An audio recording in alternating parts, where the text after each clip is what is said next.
नमस्कार भाइ बहिनीहरू, तपाईहरुलाई स्वागत छ नेपाल अनलाइन स्कुलको युट्युब च्यानलमा। हाम्रो युट्युब च्यानलमा कक्षा नर्सरीदेखि मास्टरसम्मका सबै विषयका सबै भिडियोहरू उपलब्ध छन्। तपाईहरुले युट्युबमा गएर अथवा फेसबुकमा गएर नेपाल अनलाइन स्कुल भनी सर्च गरेर हाम्रो भिडियोहरू हेर्न सक्नुहुनेछ।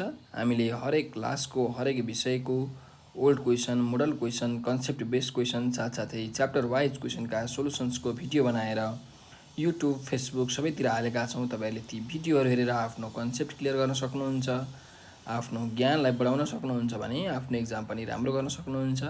र हाम्रो भिडियोलाई लाइक र सेयर गरेर धेरैभन्दा धेरै विद्यार्थीहरू समक्ष पुर्याइदिन म विनम्र अनुरोध गर्दछु। साथसाथै यस्तै नयाँ भिडियोहरू हेर्नको लागि हाम्रो युट्युब च्यानल नेपाल अनलाइन स्कुललाई सब्स्क्राइब गरिदिनु होला भनेर आग्रह गर्दै म कृष्णदास हजुरहरूको अगाडि उपस्थित भइसकेको छु। र आज म तपाईहरुलाई कक्षा 9 को नेपाली विषयको हाम्रो अन्तिम पाठ हामीले पढेको थियौँ, कथा भविष्य निर्माण हो। त्यसको चाहिँ अभ्यास खण्डमा आज हामी छौँ। र आज हामी चाहिँ यस पाठको शब्द भण्डारको अभ्यास, बोध र अभिव्यक्तिको अभ्यासहरू, प्रश्न उत्तरहरू, व्याख्या गर्ने खालका प्रश्नहरू सबै गर्नेछौँ।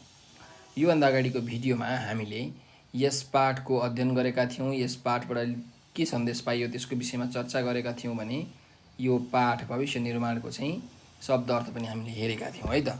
ल अब ढिला नगरिकन सुरु गरौँ। हाम्रो शब्द भण्डारको पहिलो 1 नम्बरको अभ्यास छ, दिएको शब्द र अर्थबीच जोडा मिलाउनुहोस् भनेको छ। ल शब्द र अर्थबीच हामी जोडा मिलाउँ है त। जस्तो स्वप्न भनेको छ, स्वप्न भनेको सपना है।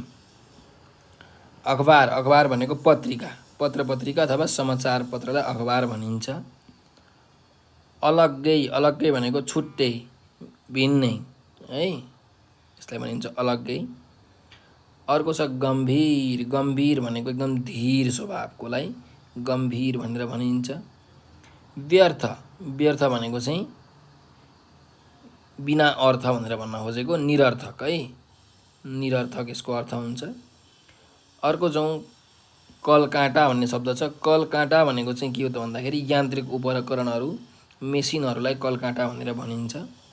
र अबोध भन्ने शब्द छ। अबोध भनेको बोध नहुने है, केही पनि नबुझ्नेलाई अबोध भनेर भनिन्छ भने अन्त्यमा कण्ठ भनेको छ। कण्ठ भनेको हाम्रो घाँटी हो है त। ल यसरी तपाईहरुले जोडा मिलाउन सक्नुहुन्छ। अब अर्को जाउँ, दिएको टुक्काको अर्थ पहिचान गरी वाक्यमा प्रयोग गर्नुहोस् भनेको छ। ल यिन टुक्काहरूको हामीले अब वाक्यमा प्रयोग गर्नु पर्यो है त। जस्तो झसङ्ग हुनु भनेर भनेको छ। राति बाटोमा हिँड्दा मैले सर्प देखेर म झसङ्ग भएँ हैन, तर्सिएँ भनेर भन्न खोजेको है त। अर्को जाउँ, रङ उड्नु।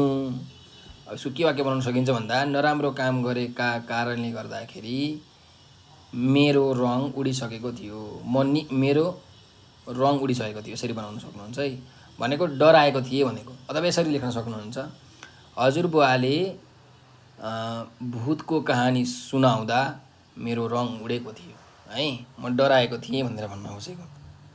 त्यस्तै अर्को जाउँ, खिन्न हुनु भन्ने यहाँ हामीलाई टुक्का दिएको छ।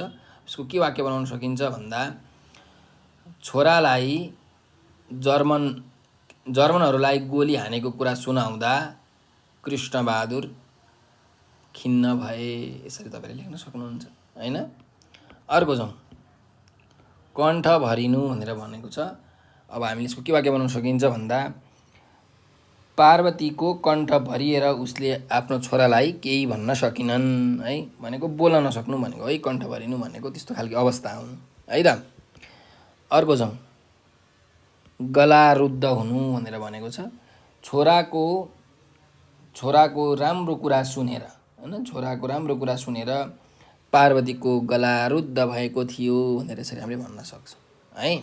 ल यसको पनि त्यही अर्थ हो, मुखबाट वाक्य ननिक्लिनु, वाक्य चाहिँ ननिक्लिनु, गला रुद्ध हुनु भनेको है त। ल अब अर्को जाउँ, 3 नम्बरको अभ्यासमा 5 वटा अनुकरणात्मक शब्दको प्रयोग गरी एउटा अनुच्छेद तयार पार्नुहोस् भनेर भनेको छ। अब अनुकरणात्मक शब्द भनेको चाहिँ झलमल्ल, टहटह, फुत्त, फ्यात्त, प्याट्ट हैन, त्यस्तै भुर्र, यसरी हामीले लेख्न सक्छौँ। अब हामीले यो अनुक्रम शब्दको प्रयोग गरेर एउटा अनुच्छेद तयार पारौँ है त। जस्तो आज वैशाख 1 गते घाम झलमल्ल लागिरहेको छ र चराहरू पनि चिरबिर चिरबिर गर्दै भुर्र भुर्र उडिरहेका छन्। वातावरण निकै रोमाञ्चक छ र हिमालले पनि मुसुक्क हाँसेर आफ्नो सेतो दाँतको लहर देखाइरहेको छ।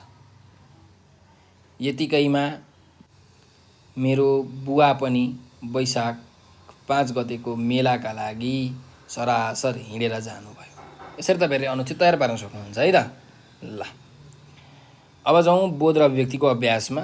पहिलो अभ्यास छ दिएका शब्दको शुद्ध उच्चारण गर्नुहोस् भनेको छ। यिनीहरूको राम्रोसँग उच्चारण गर्नु होला, किनकि अक्षर संरचनाको अभ्यास गर्दाखेरि यसको उच्चारण तपाईँहरूलाई काम लाग्छ है। उच्चारणको आधारमा तपाईँले लेख्नुपर्ने हुन्छ। त उच्चारण गरौँ। भित्तो, झ्याल, शिक्षित, हृदय, दुविधा, औषधि, प्रार्थना, प्रतिहिंसा। ल अब जाउँ 2 नम्बरको अभ्यासमा। नरेश, पार्वती र कृष्णबहादुरको संवाद हाउभाउसहित पालै पालो सस्वर वाचन गर्नुहोस् भनेको छ। अब तपाईँहरूले यो जुन संवाद छ आफ्नो अब हातहरू हल्लाएर मुखमा एक्सप्रेसनहरू देखाएर चाहिँ हाउभाउसहित सस्वर वाचन गर्नु होला है त। कक्षामा यो तपाईँले गर्न सकिहाल्नुहुन्छ। 3 नम्बरको अभ्यासमा छौँ। दिएको प्रश्नको उत्तर भन्नुहोस् भनेको छ। अब यहाँ विभिन्न प्रश्नहरू छन्, यिनीहरूको उत्तर हामीले भन्नु पर्यो है त। जस्तो कथाको प्रारम्भ कुन घटनाबाट भएको छ भनेर भनेको छ। अब कथाको प्रारम्भ कुन घटनाबाट भएको छ भन्दा दार्जिलिङमा भएको एउटा घरको वातावरणको वर्णन गरेर कथाको प्रारम्भ भएको छ। यसरी तपाईँले लेख्न सक्नुहुन्छ हैन त। दार्जिलिङको तुङसुङ भन्ने गाउँमा चाहिँ एउटा घर थियो, कृष्णबहादुरको घर हो, त्यसकै वर्णन गरेर चाहिँ कथा सुरु भएको छ हैन। ल अर्को जाउँ। नरेशले गइसकेको थियो अनुच्छेदको मुख्य घटना के हो भनेको छ। अब यो हेरौँ, यो अनुच्छेद हेरौँ, यसको मुख्य घटना के रहेछ त अनि हामी त्यसपछि भन्न सकिहाल्छौँ है त। यहाँ हेर्नुहोस्, यहाँ चाहिँ नरेशले गइसकेको थियो भनेर भनेको छ हैन। यो अनुच्छेद पढौँ एकचोटि। नरेशले फेरि हठात प्रश्न गर्यो, बुबा तपाईँले पनि मानिस मार्नुभयो? छोराको यस प्रश्नले तिनी एकछिन गम्भीर भएर भने, हो, धेरै जर्मनलाई मारेर त म कप्तान भए। यति मात्र भनेका थिए। तिनी आफै झसङ्ग भएर छोराको अनुहारमा पुलुक्क हेरे। नरेशको निर्दोष अनुहारमा जिज्ञासा र दुविधा झल्किरहेको थियो। तिनलाई आफ्नो भुल थाहा भयो। अब पार्वतीले के भन्लिन् भन्ने तिनका मनमा पर्यो। कुरा सम्हाल्नु व्यर्थ थियो, किनभने नरेश बाहिर गइसकेको थियो। अब यो अनुच्छेदको मुख्य घटना के हो त भन्दाखेरि, यो अनुच्छेदको मुख्य घटना भनेको नरेशले आफ्नो बुवासँग तपाईँले मान्छे मार्नुभयो भनेर सोद्धा चाहिँ कृष्णबहादुरले मैले धेरै जन्महरूलाई मारेर कप्तान भए भनेर भने हैन। यो एउटा घटना हो। त्यस्तै अर्को घटना यसमा के भयो भन्दाखेरि, छोरालाई हो यस्तो कुरा भन्दाखेरि नरेश चाहिँ दुविधामा परे हैन। उनलाई आफ्नो भुल थाहा भयो, मैले यस्तो भन्नु हुँदैन थियो। अब मेरी श्रीमतीले पार्वतीले मलाई के भन्लिन् भनेर चाहिँ उनी अलिक खिन्न पनि भए है। यसको यो अनुच्छेदको घटना यति 2टा घटना तपाईँले लेख्न सक्नुहुन्छ है त। ल अर्को प्रश्नमा जाउँ। कथामा उपस्थित भएका पात्रको नाम भन्नुहोस् भनेको छ। अब यहाँ पात्रको नाम तपाईँलाई थाहा छँदैछ, कृष्णबहादुर, उनकी पत्नी पार्वती र उनको छोरो नरेश। 3 जना पात्रहरू छन् है त। ल अर्को जाउँ। कथाको अन्त्यतिर नरेशमा कस्तो परिवर्तन आएको छ भनेर हामीलाई यहाँ सोधेको छ है त। कथाको अन्त्यतिर नरेशमा कस्तो परिवर्तन आएको छ भन्दा, मानिसहरूसँग शत्रुताको भावना त्यागेर मित्रताको भावना अपनाउनु पर्छ भन्ने खालको परिवर्तन कथाको अन्त्यतिर नरेशमा आएको छ हैन। यसरी तपाईँले लेख्न सक्नुहुन्छ। ल अब 4 नम्बरको अभ्यास हेरौँ। यहाँ एउटा अनुच्छेद दिएको छ, यो पढौँला। त्यसपछि यहाँ भएका प्रश्नहरू क ख ग घ यो हामीले गर्नु पर्यो है त। ल हेरौँ। एक आइतबार तिनी एउटा दैनिक अखबार पढ्दै थिइन्। धेरै दिनदेखि तिनको हृदय भारी थियो दाम्पत्य भारले। कोरियाको युद्ध, तिब्बतमा भएको आक्रमण, नेपालको जनक्रान्ति, रुस र अमेरिकाको मतभेद, विश्वमा कतै शान्ति छैन। यो विश्वयुद्धले घर घर अशान्तिको आगो सल्काइसक्यो। केटाकेटी युद्धकै खेल खेल्छन्, खेलमा कोही कप्तान हुने, कोही कर्णेल हुने अभिनय गर्छन्। यस्तो विश्वको अशान्त वातावरणमा छोरो कसरी बढ्ला? तिनी यस्तै कुरा गमिरहन्थिन्। आफ्ना पतिसँग पनि तिनी यस्तो विषय लिएर कुरा गर्थिन्। दुवै पति पत्नी छोरालाई यस्तै सम्पर्कदेखि अलग राख्ने कोसिस गर्थे। सुत्ने कोठामा उनीहरूले बुद्धवाणी, गान्धीवाणी जस्ता धेरै शान्तिका सन्देश नेपालीमा लेखेर टाँगेका थिए। नरेशलाई युद्धवीर होइन, शान्तिवीर बनाउने उनीहरूको स्वप्न थियो भनेर यहाँ हामीलाई प्रश्न छ। अब जाउँ पार्वतीको हृदय किन भारी थियो भनेर पहिलो प्रश्न छ है त। यहाँ पार्वतीको हृदय किन भारी थियो भन्दाखेरि पार्वतीको हृदय दाम्पत्य भारले भारी थियो है। दाम्पत्य जीवनमा विवाह गरिसकेपछि अनेक घरलाई अब बढार्नु पर्यो, खाना बनाउनु पर्यो, अनेक प्रकारका कामहरू गर्नु पर्यो। हो त्यसको कारणले गर्दाखेरि उनको हृदय भारी थियो है। अर्को जाउँ, युद्धका घटनाले बाल मस्तिष्कमा कस्तो प्रभाव पार्न सक्छ भनेर भनेको छ।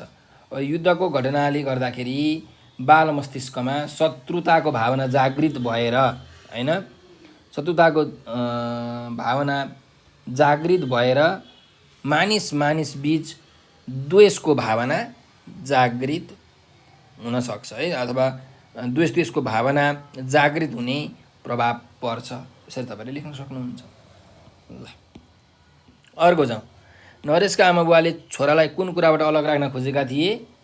नरेशका आमा बुवाले छोरालाई विश्वको अशान्त वातावरणबाट चाहिँ अलग राख्न खोजेका थिए होइन।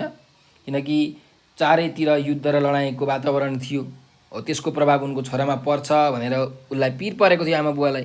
त्यही भएर नरेशका आमा बुवाले आफ्नो छोरालाई विश्वको अशान्त वातावरणबाट अलग राख्न खोजेका थिए। अर्को जाउँ, पार्वतीले छोरालाई शान्तिवीर बनाउन कस्तो प्रयास गरिन् भनेको छ। पार्वतीले छोरालाई शान्तिवीर बनाउन उसको सुत्ने कोठामा बुद्धवाणी, गान्धीवाणी जस्ता शान्तिका सन्देश नेपालीमा लेखेर टाँगेका थिए। यसरी तपाईँले लेख्न सक्नुहुन्छ। ठिक छ। ल अर्को प्रश्नमा जाउँ, 5 नम्बरको अभ्यास हेरौँ है त। कथा पढी दिएका संवाद कसले कसलाई भनेका हुन् पहिले आउनुहोस् भनेको छ। ल हेरौँ, यस्तो विश्वको अशान्त वातावरणमा छोरो कसरी बढ्ला भनेर भनेको छ। यो कसले कसलाई भनेको? यो चाहिँ पार्वतीले आफै सोचिरहन्थिन् भनेर पाठमा भनेको छ, गमिरहन्थिन्। त्यही भएर पार्वतीले यो मनमनै भनेको हो है त, मनमनै। त्यस्तै अर्को शब्दमा जाउँ, अर्को वाक्यमा जाउँ, गोली लाग्दा तपाईँलाई दुखेन भनेर भनेको छ। कसले भनेको? यो नरेशले आफ्नो बुवा कृष्णबहादुरलाई भनेको हो है। नरेशले कृष्णबहादुरलाई। ल अर्को वाक्यमा छौँ, ऊ हेर कस्ती राम्री पुतली। कसले भनेको? यो पार्वतीले आफ्नो छोरा नरेशलाई भनेकी हुन् है, नरेशलाई। ल त्यस्तै अन्तिम वाक्य छ, सबै जर्मनहरू खराब हुँदैनन्, तिनीहरू बडा ज्ञानी पनि हुन्छन् भनेर। यो कसले कसलाई भनेको? यो पनि पार्वतीले नरेशलाई भनेको हो है, पार्वतीले नरेशलाई। ल अब जाउँ अर्को प्रश्नमा। 6 नम्बरको अभ्यास छ, दार्जिलिङको तुङसुङ हुन्छ भन्ने अनुच्छेदबाट 4वटा प्रश्न बनाई तिनका उत्तरबारे साथीसँग छलफल गर्नुहोस् भनेको छ। ल अब यो दार्जिलिङको तुङसुङ भन्ने जुन अनुच्छेद छ, सबैभन्दा पहिलो अनुच्छेद हो, योबाट चाहिँ हामीले के गर्नु पर्यो? 4वटा प्रश्न बनाउनु पर्यो है त। के प्रश्न बनाउन सकिन्छ भन्दा चाहिँ कृष्णबहादुरको घर कहाँ थियो भनेर हामीले प्रश्न बनाउन सक्छौँ। कृष्णबहादुरको घर दार्जिलिङको तुङसुङ बस्तीमा थियो, यसरी लेख्न सकिन्छ। त्यस्तै अर्को प्रश्न के बनाउन सकिन्छ भन्दा कृष्णबहादुरको घरको अगाडि के थियो भनेर भन्न सकिन्छ। त कृष्णबहादुरको घरको अगाडि सुग्घर आँगनका दुवैपट्टि साना साना फुलबारी थियो, यसरी उत्तर पनि लेख्न सकिन्छ है त। अर्को प्रश्न जाउँ, अर्को प्रश्न के बनाउन सकिन्छ भन्दा कृष्णबहादुरको घर कति तले थियो र छानाको रङ कस्तो थियो? कृष्णबहादुरको रङ 1 तले र छानाको रङ चाहिँ रातो थियो, यसरी बनाउन सकिन्छ। त्यस्तै कृष्णबहादुरको सङ्घारमा के थियो? त्यो कृष्णबहादुरको घरको सङ्घारमा के थियो भनेर है। कृष्णबहादुरको घरको सङ्घारमा दुवैपट्टि गमलामा चमेलियाका बोट थियो। यसरी बनाउन सकिन्छ। यसरी विविध प्रश्नहरू तपाईँहरूले बनाउन सक्नुहुन्छ। एकदम यो सजिलो अभ्यास हो, तपाईँले गर्न सकिहाल्नुहुन्छ। अब जाउँ अर्को प्रश्नमा। 7 नम्बरमा दिएका प्रश्नको उत्तर लेख्नुहोस् भनेको छ। ल हेरौँ। कथाका आधारमा पार्वतीको राम्रा गुण उल्लेख गर्नुहोस् भनेर भनेको छ। राम्रा गुण के हो त पार्वतीको भन्दाखेरि उनी घरको सबै कामहरू सम्हाल्थिन्। सफा गर्ने, खाना बनाउने, खाना पकाउने। त्यही भएर उनी कुशल गृहिणी थिइन् है। त्यस्तै उनी एक असल आमा पनि थिइन्। आफ्नो छोरालाई युद्धवीर होइन शान्तिवीर बनाउनुपर्छ भन्ने खालको सोच भएकी उनी एक असल आमा पनि थिइन्। त्यस्तै उनमा सबैजना मानिसहरू चाहिँ मिलेर बस्नुपर्छ, युद्ध गर्नु हुँदैन भन्ने प्रकारको सोच पनि थियो हैन। मेलमिलाप हुनुपर्छ भन्ने सोच भएको, त्यस्तो गुण पनि उनमा थियो हैन। त यी सबै के हुन् त पार्वतीका राम्रा राम्रा गुणहरू हुन् है। ल अर्को जाउँ। कथामा उल्लेख भएको परिवेशको वर्णन गर्नुहोस् भनेको छ। ल अब कथामा उल्लेख भएको परिवेश के हो त भन्दाखेरि दार्जिलिङ सहरको कुनै एउटा गाउँमा चाहिँ बसोबास गरिरहेको एउटा घरको सन्दर्भलाई देखाइएको छ। घरको परिवेश, पारिवारिक परिवेश छ, यहाँ परिवारको परिवेश छ। त्यस्तै अर्को परिवेश भनेको यसमा चाहिँ युद्धको परिवेश। यो घरको वातावरण अथवा त्यो गाउँको वातावरणमा युद्धको परिवेश छ। चारैतिर युद्धहरू भइरहेका छन् भन्ने खालके कुराहरू यहाँ उल्लेख गरिएको छ भने चाहिँ एउटा युद्धको परिवेश पनि छ।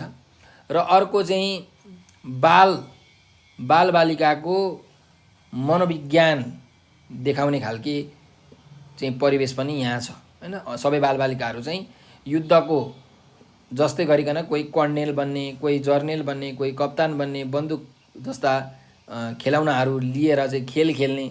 त एउटा हाम्रो के भन्न सक्छौँ भन्दाखेरि बाल मनोवैज्ञानिक परिवेश पनि थियो। बाल मनोविज्ञानमा युद्धको कारणले जुन असर पर्छ हो त्यसको पनि परिवेश यहाँ देखाइएको छ। ठिक छ त। यस्ता परिवेशहरू तपाईँले लेख्न सक्नुहुन्छ। अब जाउँ अर्को अन्तिम प्रश्नमा। कथाबाट के सन्देश पाइन्छ भनेर भनेको छ। कथाबाट के सन्देश पाइन्छ भने हामीले हाम्रो छोराछोरीहरूलाई मानिसमा वैमनस्यता होइन, शत्रुता होइन, मित्रताको भावना राख्नुपर्छ, मेलमिलाप गर्नुपर्छ। त्यस्तै बालबालिकाको मस्तिष्क, दिमाग भनेको कलिलो हुन्छ, कोमल हुन्छ। त्यसमा जे कुरा हाल्यो तिनीहरूले त्यही कुराहरू टिप्छन्। त्यही भएर तिनीहरूको लागि चाहिँ परिवारमा, विद्यालयमा पनि राम्रो वातावरण सिर्जना गरेर तिनीहरूलाई राम्रा राम्रा कुराहरू सिकाउनुपर्छ। मानिसमा मेलमिलाप हुनुपर्छ भन्ने कुराहरू उनीहरूलाई सिकाउनुपर्छ भन्ने खालके सन्देश हामीले यस कथाबाट पाउँछौँ। ठिक छ। ल अब जाउँ 8 नम्बरको अभ्यासमा। दिएको अनुच्छेद पढ्नुहोस् र सोधिएको प्रश्नको उत्तर दिनुहोस् भनेको छ। यहाँ अब प्रश्नहरू छन्, हामी पहिला पढौँ है त। सहकार्य सिकाइ भनेको समूहमा क्रियाकलाप गरेर सिक्ने सिकाइ विधि हो। यस प्रणालीको सिकाइमा सिकारुले कुनै पनि विषयको विषयवस्तु सिकाइ उक्त विषयवस्तुमा प्राप्त गरेको सूचना तथा अनुभवलाई एक आपसमा आदान प्रदान गरेर सिक्छन्। सिकाइका लागि उनीहरूले एक आपसमा सहयोगपूर्ण वातावरणको निर्माण गर्छन् जहाँ कुनै पनि विषयवस्तुको सम्बन्धमा आफूले प्राप्त गरेको सूचना तथा ज्ञानलाई एक आपसमा आदान प्रदान गर्छन्। यस्तो आदान प्रदानबाट उनीहरूले आफ्नो अनुभव र आफूमा भएको ज्ञानलाई परिमार्जन र परिष्कृत बनाउँछन्। यसरी सहकार्य शिक्षण कक्षाका विद्यार्थीको ससाना समूहमा आपसी सहयोगद्वारा गरिने शिक्षण सिकाइ प्रणाली हो। यसमा शिक्षण सिकाइ प्रक्रियालाई विद्यार्थी केन्द्रित बनाउन प्रयत्न गरिएको हुन्छ। साथै विद्यार्थीले आफूले सिक्ने तरिका र सिकाइको प्रक्रिया आफैले रोज्ने छुट दिएको हुन्छ। यसमा शिक्षक एउटा सहयोगी मित्र तथा सिकारुको मार्गदर्शकको भूमिकामा हुन्छ। विद्यार्थीले एक आपसमा सहयोग आदान प्रदान गर्दै सिक्ने वातावरण तयार गरिएको हुन्छ। त्यसो गर्दा विद्यार्थी एक आपसमा स्वस्थ र सहयोगपूर्ण अन्तर्क्रिया गरेर सिक्छन्। यसमा एक्लै काम गर्नु वा अध्ययन गर्नुको सट्टा एक आपसमा मिलिजुली काम गर्ने, आफूले प्राप्त गरेको सूचना र अनुभवलाई साथी समक्ष आदान प्रदान गरेर सिक्दा सिकाइ प्रभावकारी हुन्छ। यसमा व्यक्तिगत मूल्याङ्कनको सट्टा समूह र समूहका सदस्यको समग्र उपलब्धिको मूल्याङ्कनमा जोड दिइन्छ भनेको छ। अब यो अनुच्छेदले के भनेको भन्दाखेरि सहकार्य सिकाइको कुरा मात्रै गरेको छ। भन्नुको मतलब अब सहकार्य सिकाइ भनेको के भन्दाखेरि जस्तो हाम्रो कक्षामा के हुन्छ त भन्दाखेरि विद्यार्थीहरूलाई सरहरूले ल यो बुझ भनेर भनिन्छ नि, त्यसरी होइन। के गर्ने भन्दाखेरि विद्यार्थी बिच के गराउने त डिस्कसन गराउने। एउटा विद्यार्थीले बुझेको कुरा अर्को विद्यार्थीलाई भन्छ, अर्को विद्यार्थीले बुझेको कुरा फेरि त्यो विद्यार्थीलाई भन्छ। यसरी डिस्कसन गराउँदै गइसकेपछि बिस्तारै उनीहरूले त्यो कुराहरू आफै बुझ्छन् हैन। र उनीहरूको जुन अब सिक्ने तरिकाको जुन शैली हुन्छ, अब उनीहरूले कुराहरूलाई कसरी बुझ्छन् त भन्दा उनीहरूमा जस्तो गुण हुन्छ नि त्यही प्रकारले उनीहरूले बुझ्छन्। भनेको यसमा चाहिँ जुन प्रक्रिया हुन्छ, सिक्ने प्रक्रिया अथवा सिक्ने तरिका, त्यो चाहिँ विद्यार्थीले आफै रोज्छन् किनकि त्यो गुण उनीहरूमा आफै हुन्छ। र यसमा शिक्षकले चाहिँ के गर्ने हो भने शिक्षकले चाहिँ उनीहरूलाई सहयोग गर्ने मात्रै हो हैन। अब कुनै कुरा मानिलिउँ कहीँबाट केही सोलुसन भएन भने अनि सरले चाहिँ बाबु यसलाई यसरी सोच्नुपर्छ, यसलाई यसरी गर्नुपर्छ भनेर भनिदिने मात्रै हो, एउटा मित्र जस्तो भएर बस्ने हो है त। यो नै के हो त सहकार्य सिकाइ हो। अब यहाँ प्रश्न छ है, हेरौँ। सहकार्य सिकाइ भनेको के हो त? सहकार्य सिकाइ भनेको समूहमा क्रियाकलाप गरेर सिक्ने सिकाइ विधि हो। यसरी तपाईँले उत्तर लेख्न सक्नुहुन्छ है त, अनुच्छेदबाट उत्तर लेख्नु पर्यो। अर्को छ, सहकार्य सिकाइमा सिकारुले कसरी सिक्छन् भनेर भनेको छ। सिकारुले कसरी सिक्छन् भन्दा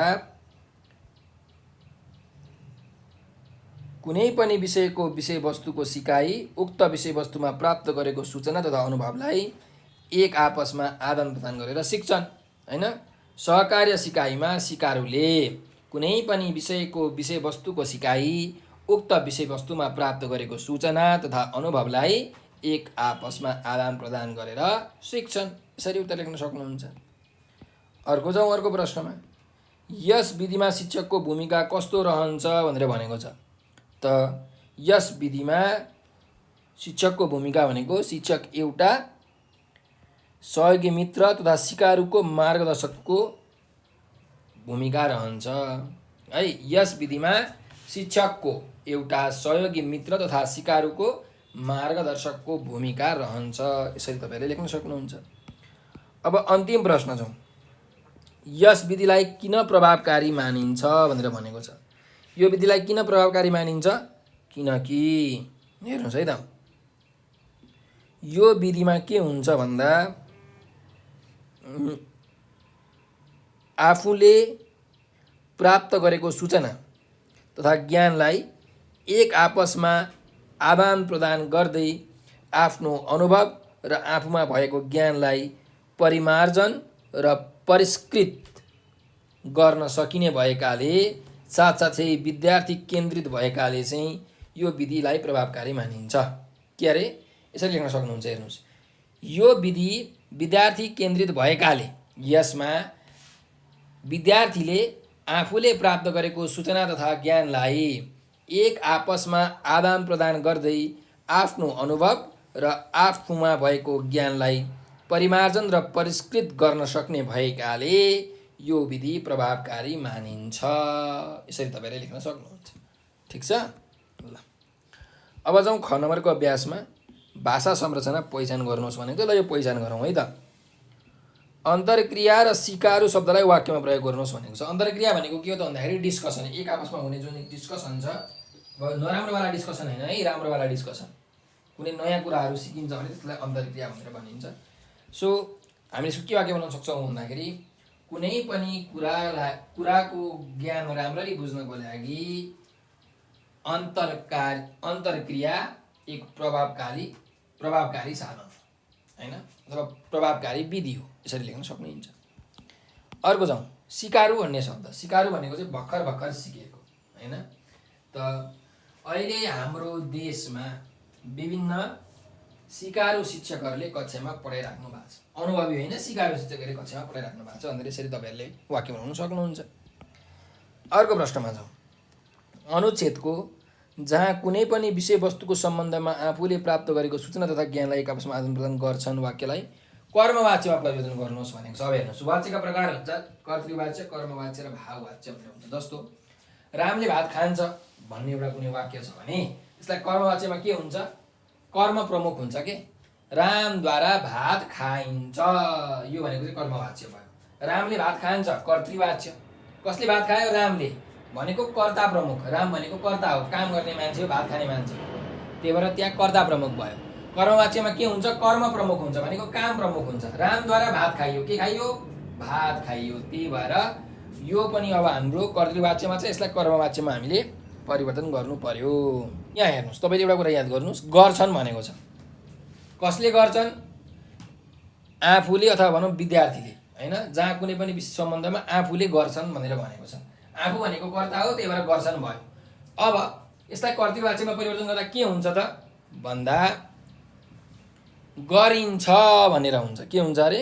गरिन्छ। जस्तो हेर्नुहोस्, जहाँ कुनै पनि विषयवस्तुको सम्बन्धमा आफूद्वारा प्राप्त गरिएको सूचना तथा ज्ञानलाई एक आपसमा आदान प्रदान गरिन्छ है, गरिन्छ।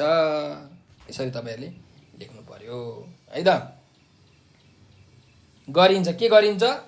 आदान प्रदान, सूचना आदान प्रदान गरिन्छ भनेको, सूचना आदान प्रदान गर्नु भनेको के हो त? कर्म हो, काम हो, त्यही भएर काम प्रमुख भयो नि त। यसरी है त। कहाँ चेन्ज हुने रहेछ? आफूद्वारा प्राप्त गरिएको सूचना तथा ज्ञानलाई एक आपसमा आदान प्रदान गरिन्छ है त। ल अब जाउँ अर्को प्रश्नमा। माथिको अनुच्छेदबाट कृत र तद्धित प्रत्यय लागेर बनेका एक एकवटा शब्द पहिचान गरी लेख्नुहोस् भनेको छ। अब हामीले बुझ्नु पर्यो कि कृत प्रत्यय भनेको के हो, तद्धित प्रत्यय भनेको के हो। अब हेर्नुहोस्, जुन शब्दहरू बन्छन् नि, यो प्रत्यय लागेर विभिन्न शब्दहरू बन्छन्, तर केमा प्रत्यय लाग्छ त भन्दाखेरि मूल शब्दमा प्रत्यय लाग्छ। केमा? मूल शब्दमा। हेरौँ है त। मूल शब्द प्लस प्रत्यय भनेको चाहिँ व्युत्पन्न शब्द हुन्छ। घर प्लस एलु, घरेलु, होइन, यस्ता खालको शब्द। घर भनेको मूल शब्द, एलु भनेको प्रत्यय, पछाडि जोडिनेलाई प्रत्यय भनिन्छ। अब कृत प्रत्यय र तद्धित प्रत्यय भनेको के हो फेरि भन्दा हेर्नुहोस्, मूल शब्दका पनि प्रकारहरू हुन्छन्। जस्तो धातु, धातुमा यदि कुनै पनि प्रत्यय लागेको छ भने त्यसलाई कृत प्रत्ययबाट बनेको शब्द कृदन्त शब्द भनेर भनिन्छ है। त्यो व्युत्पन्न शब्दलाई कृदन्त भनेर भनिन्छ। यदि कृत प्रत्यय लागेर बनेको छ भने कृदन्त शब्द बन्छ। तद्धित प्रत्यय लागेको छ भने तद्धितान्त शब्द बन्छ है। अब कृत प्रत्यय भनेको के हो भन्दाखेरि धातु, धातुमा प्रत्यय लाग्यो भने त्यो भनेको कृत प्रत्यय हुन्छ। जस्तो लेख, पढ, जा, खा, सुत, उठ, हिँड, यी सबै के हुन्? धातु हुन्। क्रियापदको छोटो रूपलाई हामी के भन्छौँ? धातु भन्छौँ होइन। त्यही भएर यस्ता भनेका धातुहरू हुन्। अब धातुमा यो प्रत्यय लाग्यो भने के हुन्छ अरे? हाम्रो कृत प्रत्यय भनिन्छ अथवा कृदन्त शब्द बन्छ। जस्तो कि म तपाईँहरूलाई इक्जाम्पल दिन्छु।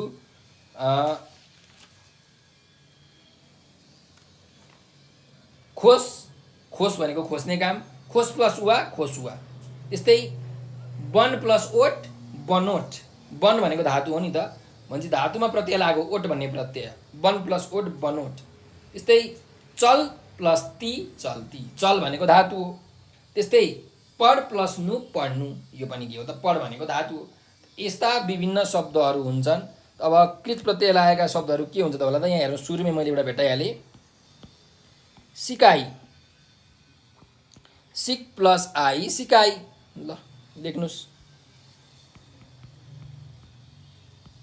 सिक प्लस आई, सिकाइ। यो भनेको चाहिँ कृत प्रत्यय हो। यो आई भनेको कृत प्रत्यय हो। कसरी? किनकि यो सिक भनेको धातु हो है। ल अब तद्धित प्रत्यय भनेको के हो त्यसमा जाउँ। तद्धित प्रत्यय भनेको चाहिँ प्रतिपादक शब्दसँग यदि प्रत्यय जोडियो। अब के हो प्रतिपादक भनेको भन्दाखेरि मूल शब्द त मूल शब्द नै हो। जस्तो घर, आफू, बुढो, भित्र, बाहिर, होइन, बुढियाई, यस्ता खालको जुन शब्दहरू छन् नि, यसलाई हामी के भन्छौँ? प्रतिपादक भन्छौँ। नाम, सर्वनाम, विशेषण, क्रिया विशेषण, अव्यय पदहरू छन् नि सबै, यी सबै के हुन् त? के अरे प्रतिपादक शब्द हुन्। अथवा यी शब्दहरूमा यस्ता शब्दहरूमा यदि प्रत्यय जोडिन्छ भने त्यस्ता प्रत्ययलाई तद्धित प्रत्यय भनेर भनिन्छ। जस्तो घर भन्नेको नाम शब्द हो, घर प्लस एलु घरेलु हो कि होइन। अब यो तद्धितान्त शब्द भयो, तद्धित प्रत्यय लाग्यो कि, एलु भनेको तद्धित प्रत्यय जस्तो भयो। जस्तो आफू भनेको सर्वनाम हो, आफू प्लस अन्त, अन्त भनेको अब तद्धित प्रत्यय भयो। कसरी? आफू भन्ने त प्रतिपादक हो होइन, भनेको सर्वनाम हो। सर्वनाममा नाम सर्वनाम विशेषणमा लाग्यो भने, प्रत्यय लाग्यो भने त्यसलाई तद्धित प्रत्यय भनिन्छ। आफू प्लस अन्त आफन्त। बुढो प्लस याई, बुढो भनेको विशेषण हो, बुढो प्लस याई बुढियाई, यसरी तपाईँले भन्न सक्नुहुन्छ। ठिक छ। त्यस्तै काम प्लस आई कमाई, सफा प्लस आई सफाई। त्यस्तै लेख, लेख भनेको पनि त नाम शब्द हो, त लेख प्लस आली लेकाली। दया प्लस आलु दयालु, हुम्ला प्लस ई हुम्ली, नेपाल प्लस ई नेपाली। यस्ता शब्दहरूलाई तद्धितान्त शब्द भनिन्छ जसमा तद्धित प्रत्यय लागेको हुन्छ। अब हाम्रो यहाँ के होला त हेरौँ। त यहाँ हेर्नु, आपसी भन्ने शब्द छ। अब आपसी भनेको के हो? आपस प्लस ई आपसी हो। त हेर्नुहोस्, आपस प्लस ई आपसी हो। यो के भयो त? अब तद्धित प्रत्यय लागेको छ यहाँ। आपस भन्नेको शब्द यो प्रतिपादक शब्द हो, अनि ई भन्ने प्रत्यय के भयो त? अब तद्धित प्रत्यय भयो है त आपस प्लस ई आपसी। यसरी हामीले तद्धित प्रत्यय लागेको र कृत प्रत्यय लागेको शब्दहरू चाहिँ खोज्न सक्छौँ है त मजाले।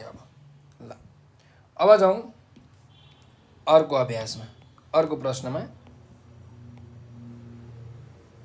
माथिको अनुच्छेदबाट रको फरक फरक रूप प्रयोग भएको 3वटा शब्द टिप्पण गर्नुहोस् भनेको छ। अब रको फरक फरक प्रयोग भएको चाहिँ 3वटा शब्दहरू हामीले टिप्नु पर्यो है त। जस्तो यहाँ हेर्नुहोस्, रको फरक फरक प्रयोग भएको के शब्दहरू छन् त। सुरुमै हेर्नुहुन्छ भने तपाईँहरूले सहकार्य, यहाँ रेफ छ नि, रेफ, यो भनेको रको एउटा प्रकार हो, रेफ सहकार्य एउटा यहाँ छ है। त्यस्तै गरिकन तपाईँले यहाँ हेर्नुभयो भने प्रक्रिया भन्ने शब्द छ, यहीँ प्रक्रि, यहाँ पनि रको छ है, रको एउटा प्रकार यहाँ पनि प्रयोग भएको छ। त्यस्तै गरिकन अर्को हेर्नुहुन्छ भने परिष्कृत, यहाँ पनि यो तलतिरको यस्तो छ नि, यहाँ पनि र छ, परिष्कृत, क र र मिलेर क्रि भएको छ, कृत है। यसरी 3वटा शब्दहरू तपाईँले लेख्न सक्नुहुन्छ। रको फरक फरक रूपहरू यहाँ प्रयोग भएको छ है त। ल अब जाउँ 9 नम्बरको अभ्यास। भविष्य निर्माण कथाका आधारमा दिएको घटनाक्रम मिलाउनुहोस् भनेको छ। ल हेरौँ, सबैभन्दा सुरुमा कुन घटना हुन्छ होला? तुङसुङ बस्तीतिर जाने मानिस घरतर्फ आकर्षित हुनु होइन। त्यसपछि 5 वर्षको उनीहरूको एउटा छोरो हुनु, कृष्णबहादुर र पार्वतीको, र त्यो छोरो नरेशलाई शान्तिवीर बनाउन चाहन्छन् होइन। तर त्यति बेला सबै गाउँमा युद्धको वातावरण हुन्छ, त्यही भएर सबै केटाकेटीहरू युद्धको खेल खेल्नु। त्यस्तै कृष्णबहादुरले झ्यास भनिदिनु मैले जर उनीहरूलाई मारेको छ भनेर, त्यही भएर आफ्नो बेसुत्तीमा हुनु, खिन्न हुनु।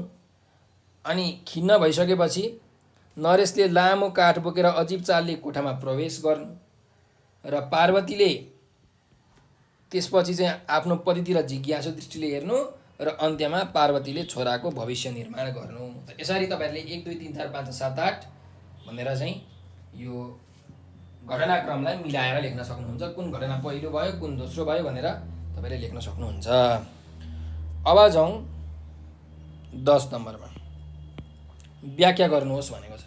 व्याख्या गर्नु भनेको चाहिँ अब यसलाई हामीले वर्णन गर्नु पर्यो, विश्लेषण गर्नु पर्यो, यसले भन्न खोजेको कुरा के हो हामीले चाहिँ लेख्नु पर्यो है त। जस्तो हेरौँ, जो अरूलाई दुःख दिन्छ आफू मात्र खान्छ ठुलाको अर्थी मान्दैन त्यो नै दुष्ट हो भनेर भनेको छ।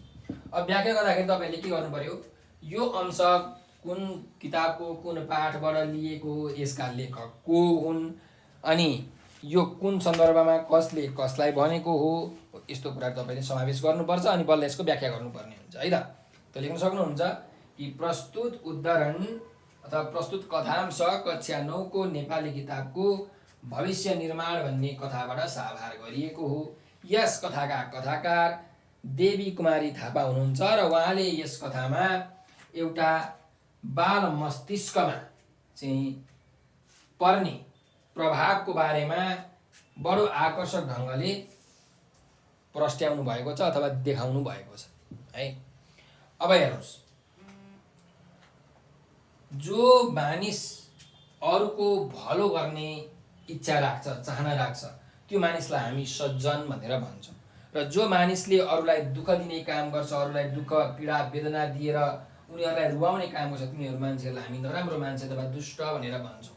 एउटा श्लोक छ, परोपकाराय पुण्याय पापाय परपीडनम, भनेको अरूको उपकार गर्ने जो व्यक्तिहरू छन् तिनीहरूले पुण्य गर्छन्। अरूको उपकार गर्नु, अरूको भलाइ गर्नु, अरूको यदि राम्रो हुने काम गर्नु हो भने त्यो भनेको चाहिँ पुण्य काम हो भनेर भनिन्छ। भने अरूको भलो हुने काम नगर्नु, कुभलो हुने काम गर्नु, अरूको नराम्रो होस् भन्ने काम गर्नुलाई, त्यसरी सोच्नुलाई के भनिन्छ त? पाप भनेर भनिन्छ। त्यसैले जो व्यक्ति आफ्नो स्वार्थलाई त्यागेर अरूको हित र अरूको भलाइको लागि काम गर्छ, त्यस्ता व्यक्तिहरू महान हुन्छन् र त्यस्ता व्यक्तिहरू हाम्रो संसारमा बिरलै भेटिन्छन्। र जो व्यक्तिले चाहिँ अरूको भलाइ भन्दा पनि आफ्नो निजी स्वार्थ हेर्छ र त्यसमा पनि आफ्नो स्वार्थलाई परिपूर्ति गर्नको लागि, पूर्णता दिनको लागि अरू व्यक्तिहरूलाई दुःख कष्ट दिएर अनेक किसिमका नराम्रो काम गर्छ, चाहिँ मानिसको नैतिकता विरुद्धको काम, कानुन विरुद्धको काम गर्छ, अरूलाई दुःख कष्ट वेदना दिएर अरूलाई रुवाउने काम गर्छ र आफूभन्दा ठुलालाई सम्मान गर्दैन, आदर गर्दैन, ठुलाले भनेको कुरा मान्दैन, मै खाऊँ मै लाऊँ सुख सहेला मौज मै गरौँ, मै हाँसु मै बाँचु मरुन् सब दुर्बलहरू, भनेको मेरै मात्रै राम्रो होस्, मेरै मात्रै जय जयकार होस्, मैले मात्रै मिठो मिठो कुरा खाने पाऊँ, मैले मात्रै राम्रो राम्रो कुराहरू लाउन पाऊँ, मेरै मात्रै जय जय होस्, सबैले मेरै मात्रै गुणगान गाउन् भन्ने खालको सोच जसले राख्छ त्यो व्यक्ति भनेको एकदमै नराम्रो व्यक्ति हो, कुपात्र भएको व्यक्ति हो। त्यस्ता व्यक्तिहरूलाई हामीले दुष्ट भनेर भन्छौँ। यसरी तपाईँहरूले लेख्न सक्नुहुन्छ। ठिक छ। अनि एउटा कुरा मैले यहाँ छुट्याएँ, यो कुन सन्दर्भमा भनिएको भन्दाखेरि चाहिँ जब छोरो नरेशले म जर्मनहरूलाई मार्छु होइन, जब छोरो नरेशले दुष्टहरू को हुन् भनेर सोध्यो, तब उनकी आमा पार्वतीले चाहिँ यो आफ्नो छोरा नरेशलाई दुष्टको परिभाषा दिँदै यो सन्दर्भमा चाहिँ यो वाक्य भनेकी हुन् भनेर तपाईँले एउटा त्यहाँ माथि गर्नु क्षेत्रमा लेख्नु होला है त। ल, अब यो हाम्रो व्याख्या गरेर पनि तपाईँले गर्न सकिहाल्नुहुन्छ, यो पनि सकियो। अब जाउँ 11 नम्बरको अभ्यासमा। दिएका प्रश्नको उत्तर लेख्नुहोस् भनेको छ। ल हेरौँ, घरायसी वातावरणले बालबालिकाको स्वभाव र व्यवहारमा कस्तो परिवर्तन ल्याउन सक्छ, कथाका आधारमा तर्क दिनुहोस् भनेको छ है त। अब हेर्नुहोस्, घरायसी वातावरणले बालबालिकाको स्वभावमा एकदमै ठुलो नकारात्मक असर पनि पार्न सक्छ, सकारात्मक असर पनि पार्न सक्छ। जस्तो वातावरण छ त्यस्तै बालकहरू हुन्छन्, बालकको मनस्थिति हुन्छ। अब हाम्रो यो कथामा हेर्नुहोस् के छ भन्दाखेरि चारैतिर युद्धको वातावरण छ। चारैतिर युद्धको वातावरण भएका कारणले गर्दाखेरि बालबालिकाहरू पनि हात हतियार बोकेर बन्दुकबाजी जस्तो खेलहरू खेल्छन्। कोही कर्नेल, कोही जर्नेल बन्ने, कोही सिपाही बन्ने, कोही आर्मी बन्ने, अफिसर बन्ने, कोही स्नाइपर हाल्ने बन्ने होइन।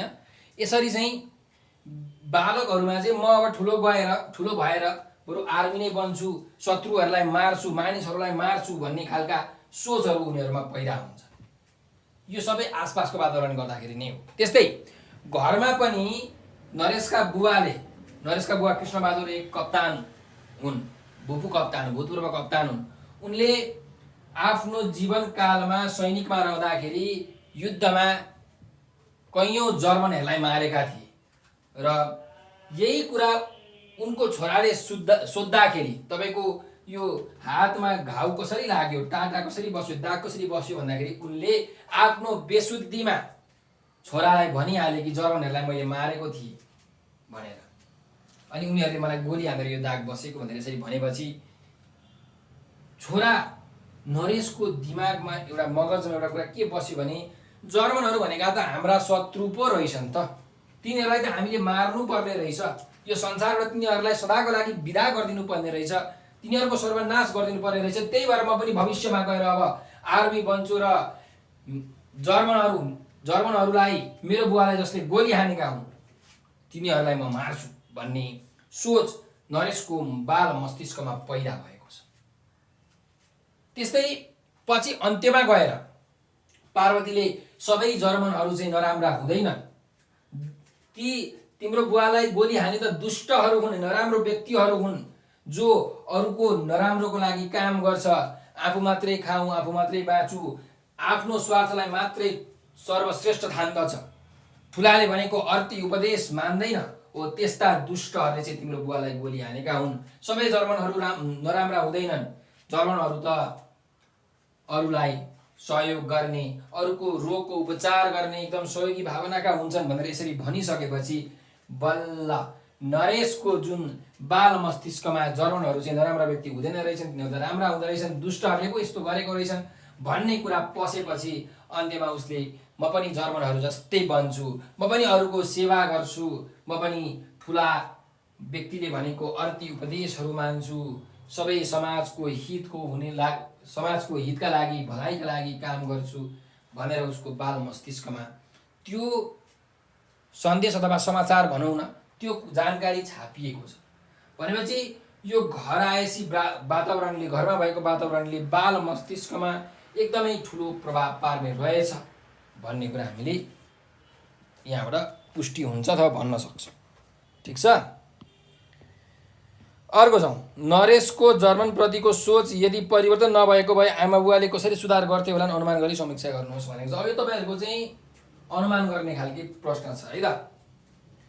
अब नरेशको जर्मनप्रतिको जुन सोच छ त्यो परिवर्तन नभएको भए आमा बुवाले कसरी सुधार गर्थे होला त भन्दाखेरि, अब आमा बुवाले त्यस्तै कुराहरू सिकाएर भनेर, अब आमा बुवाले बुद्धको सन्देश, गौतम बुद्धको सन्देश, गान्धीका सन्देशहरू छन् त्यो कोठामा, नरेशको सुत्ने कोठामा टाँगेकै छन्। त यस्तै अनेक प्रकारका सन्तहरूको, साधु सन्तहरूको, शान्तिप्रिय व्यक्तिहरूको कुराहरूलाई, भनाइहरूलाई नरेशलाई सुनाइराख्ने होइन। त्यस्तै खालको समाचारहरू टिभीमा सुन्न लगाउने अथवा आफू पनि सुन्ने छोरासँगै बसेर। त्यस्तै व्यवहारमा पनि कोही बाहिर अब यसो मानिलिउँ माग्ने मान्छे बसेको छ, कोही दुखी मान्छे बसेको छ भने त्यसलाई सहयोग गर्ने, आफैले पैसा दिने, त्यो हेरेर छोराले पनि दुखीहरूलाई त सहयोग गर्नुपर्ने रहेछ भन्ने कुरा उसले बुझ्छ। त्यस्तै अब कोही मानिलिउँ तरकारी बेच्ने महानुभाव आउनुभयो भने उहाँलाई पनि सम्मानका साथ बोलाउने होइन, हजुर मलाई यति किलो तरकारी दिनुहोस् न, तपाईँ कहाँबाट आउनुभयो भनेर यसरी सम्मानका साथ बोल्ने, भैया भनेर नबोल्ने क्या होइन। त्यस्तो भएपछि त्यो छोराले नरेशले पनि थाहा पाउँथ्यो होला नि त, हामीले यसरी सम्मान पो गर्नुपर्ने रहेछ त भन्ने कुरा यसरी बुझ्थ्यो। र बिस्तारी नरेशको यो सोच परिवर्तन हुन्थ्यो होइन। मानिसहरू सबै नराम्रा हुँदैन रहेछन्, हामीले त जहिले पनि राम्रो मान्छे बन्नुपर्ने रहेछ, परोपकाराय पुण्याय पापाय परपीडनम हो, यस्ता विभिन्न खालका श्लोकहरू चाहिँ हामीले आफ्ना छोराछोरीहरूलाई बुझाउने प्रयत्न गर्नु पर्यो। यसरी चाहिँ नरेशको जर्मनप्रतिको जुन नकारात्मक सोच छ त्यो परिवर्तन हुन सक्छ भनेर अनुमान गर्न सकिन्छ है त।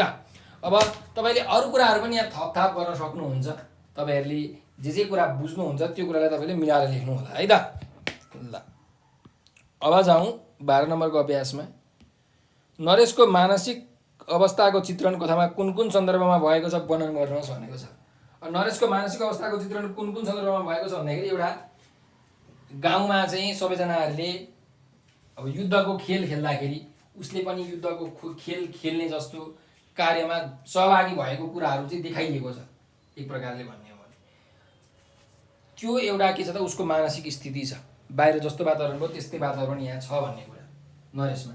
त्यस्तै जब बुवाले गोली लागेको कुरा सुनाउनुहुन्छ होइन, मलाई जर्मनहरूले गोली हाल्नेको भन्नुहुन्छ, तब नरेश जिज्ञासु स्वभाव हुन्छ, ऊ दुविधामा पर्छ हो। यहाँ पनि उसको जुन बाल्य अवस्था छ त्यसलाई चित्रण गरिएको छ। एउटा भनाइले पनि एउटा बालकको हृदयमा कस्तो प्रभाव पार्ने रहेछ भन्ने कुरा यहाँ देखिएको छ।